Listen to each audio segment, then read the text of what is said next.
علی کا نام نہ لے ہمیں ایمان نظر نہیں آتا.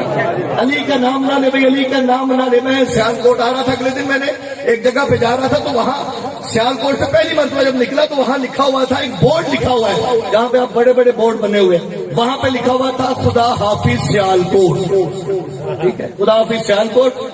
خدا حافظ کر کے میں نکلا تو اس کے آگے اوپر لکھا ہوا تھا ایک پیغمبر کا فرمان، سچا نبی ہے نا میرا، سچے نبی کا فرمان لکھا ہوا تھا کہ صفائی نصف ایمان ہے.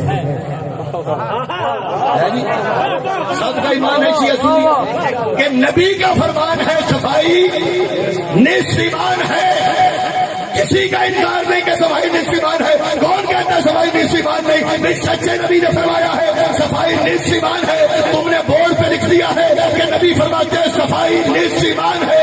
یہی بات لے کر چلے جا، یہی حدیث جا کے مسجد میں سنا کے کہنا کہ نبی فرماتے ہیں کہ صفائی نصف ایمان ہے. الطہور شطر الایمان، صفائی میں ایمان کا حصہ ہے. علماء کرام آدھی حدیث نہ پڑھا کرو، لوگوں کو بتایا کرو صفائی نصف ایمان ہے، علی کل ایمان ہے.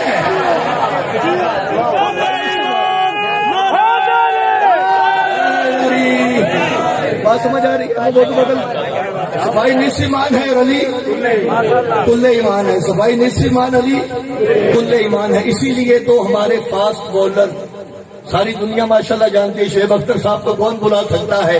جب شعیب اختر صاحب سے سوشل میڈیا پہ ٹی وی پہ بیٹھ کے کسی نے پوچھا تھا شعیب اختر صاحب سے بتاؤ کہ علی کی محبت کے بارے میں آپ کا کیا کہنا ہے، علی کی محبت کے بارے میں آپ کا کیا کہنا ہے، تو شعیب اختر نے ایک ہی جملہ کہا تھا.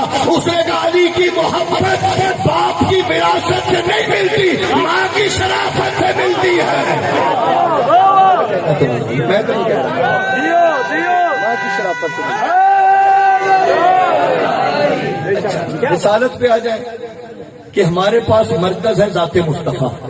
یہ جو بندے کہتے ہیں نا یزید کو رضی اللہ، یہ ہمیں غصے کرنے کی ضرورت نہیں، کیش میں آنے کی ضرورت نہیں. کہ نوجوان جو پریشان ہو جاتے ہیں سوال کرتے ہیں مولانا صاحب وہ فلاں بندے نے جلوس نکالا تھا، ریلی نکالی تھی، اس میں رضی اللہ کہا گیا تھا یزید کو، رحمت اللہ کہا گیا تھا یزید کو. مولانا ہم کیا کریں؟ کوئی فکر کی ضرورت نہیں. غور کریے، کوئی فکر کی ضرورت نہیں. میں قرآن سے ثابت کرتا ہوں.